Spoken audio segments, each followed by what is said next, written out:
moved into the small house on Elm Street back in March. It was a quiet place with a nice yard and a big oak tree in the front of it. For the first 2 months, I was actually really happy there. The rent was cheap, and I spent most of my time painting the walls and setting up furniture.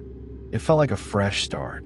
My girlfriend, Sarah, was coming over for a long weekend to celebrate me finishing the guest room. Everything felt perfect.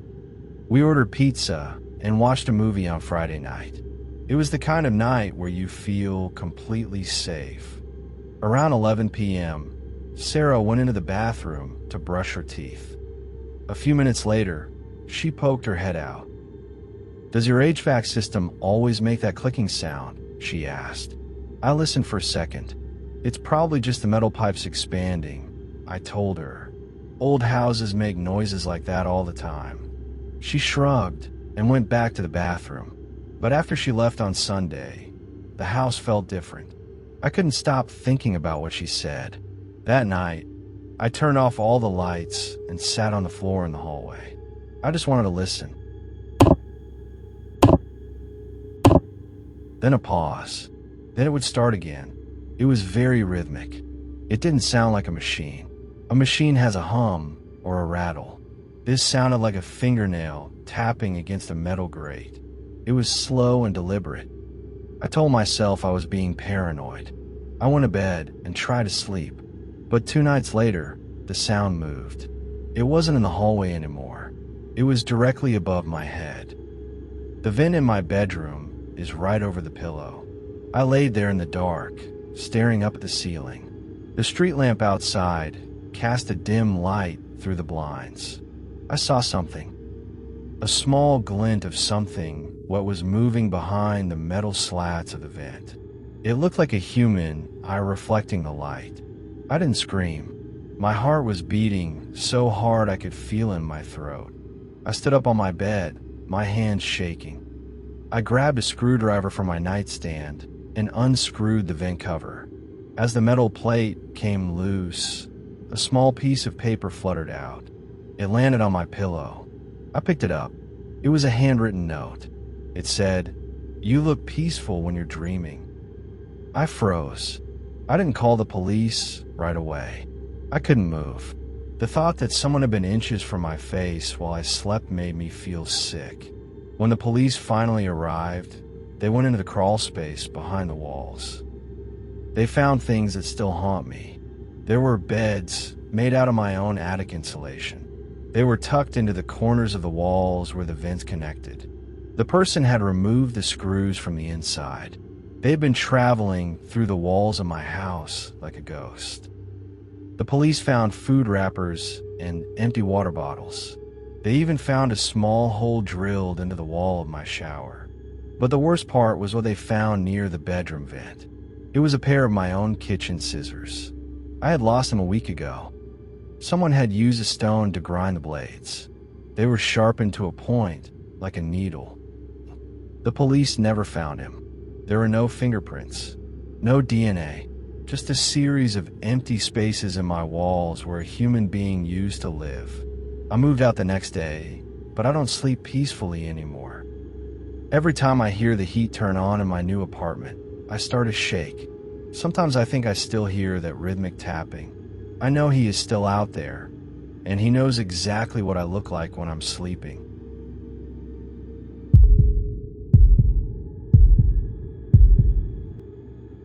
I've always liked living alone. It makes it easier to focus on work. I run a small YouTube channel. I spend most of my days at my desk, editing videos and writing scripts. It's a lot of work, but I enjoy it.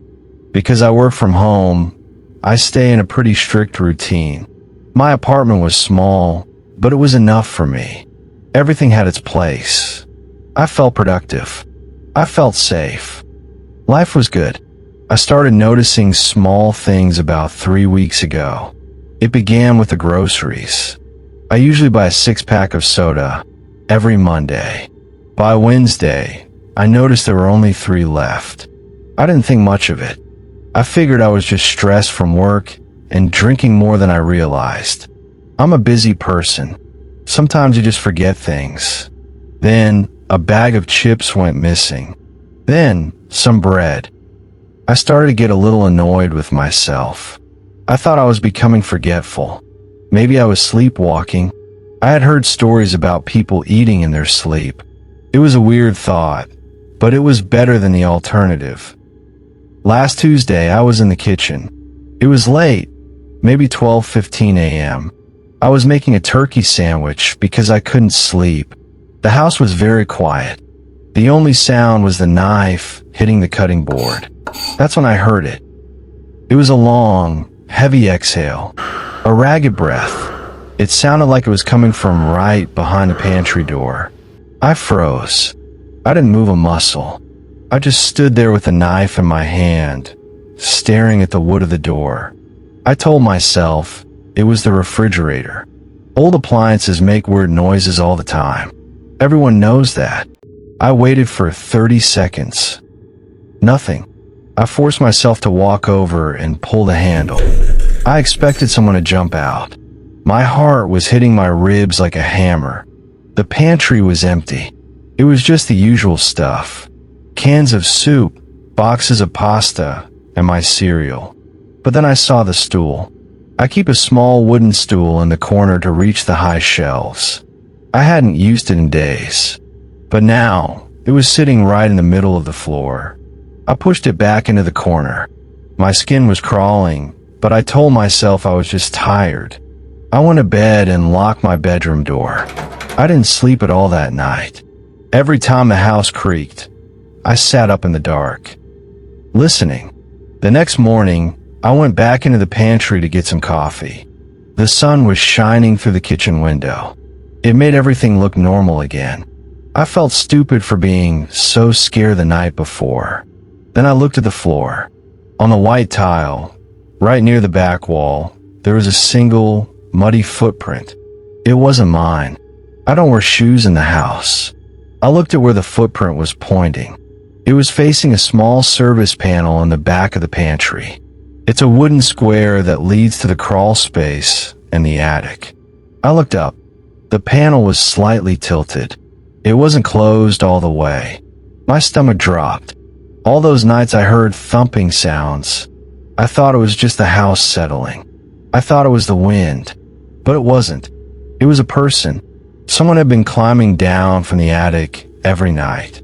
They would wait until I was sitting in the living room with my headphones on, editing videos. They would come down, stand 5 feet away from me behind a thin door, and eat my food. They were watching me eat. They were watching me live my life. I didn't pack a bag.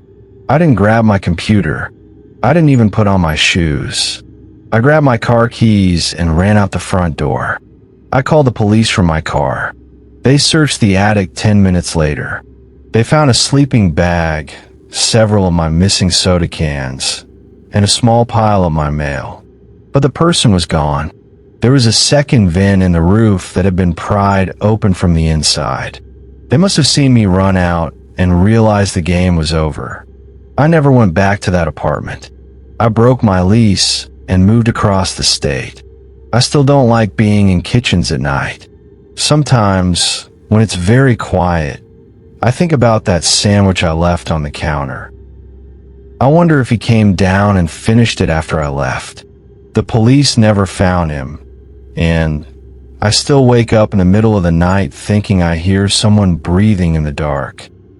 Only now, I don't have a pantry door to hide behind.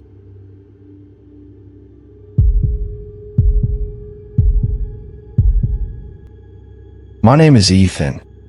To understand this story, you have to know about my sister, Maya. She was 5 years older than me and my absolute best friend. She passed away in a hit and run 3 years ago. My parents couldn't handle the grief, so they moved across the country, but I stayed behind to finish college, living in our old family home. It's a big Victorian-style house. Living there alone is heavy, but I always felt like Maya was still there in spirit. I have her old cat, Luna, a black Bombay who was obsessed with Maya. Luna usually sleeps on my chest every night, but one Tuesday in November, everything changed. It was around 11:30 p.m. I was in the kitchen making tea when I noticed Luna standing by the French doors that lead to the back deck. She wasn't scratching to go out. She was standing perfectly still, her back arched, staring at the bottom corner of the glass.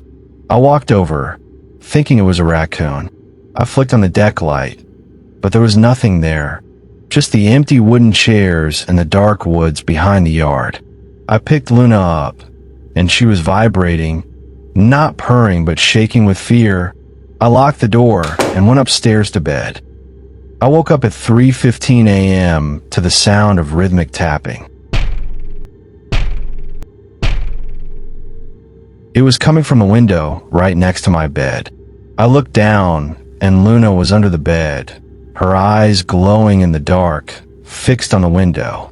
Then, I heard a whisper, muffled by the glass, but unmistakable. "Ethan, let me in. It's so cold out here." My blood turned to ice. It was Maya's voice. It had that specific rasp she got when she had a cold. My heart was pounding, so hard I could hear in my ears. I told myself I was dreaming. I sat up and whispered, "Maya." The voice responded instantly, giggling, a sound she used to make when we were kids. "I forgot my key, Ethan. Just open the window a crack." I reached for the window lock. I wanted to be here so badly. My hand was on the latch when Luna let out the most blood-curdling screech I've ever heard.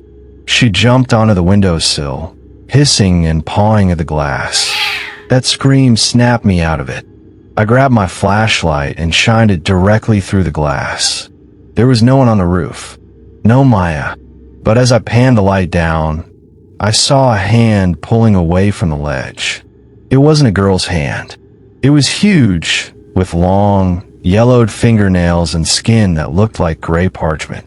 I fell back, clutching my phone and dialing 911. While the operator was talking to me, the voice changed. It wasn't Maya anymore. It dropped 3 octaves into a guttural, masculine growl. It said "smart cat," followed by the sound of heavy boots sliding down the shingles. The police found a ladder leaned against the back of my house. But the part that keeps me up at night isn't the ladder. When the detectives searched the woods behind my yard, they found a small campsite. There was a pile of old cassette tapes and a recorder. They realized the intruder had been breaking into the house for weeks while I was at class, listening to old home movies of Maya. He had been practicing her voice, recording himself over and over until he could mimic her perfectly. I finally discovered that he wasn't a ghost. He was a man who had been watching me grieve, waiting for the perfect moment to use my sister's voice to make me open that window.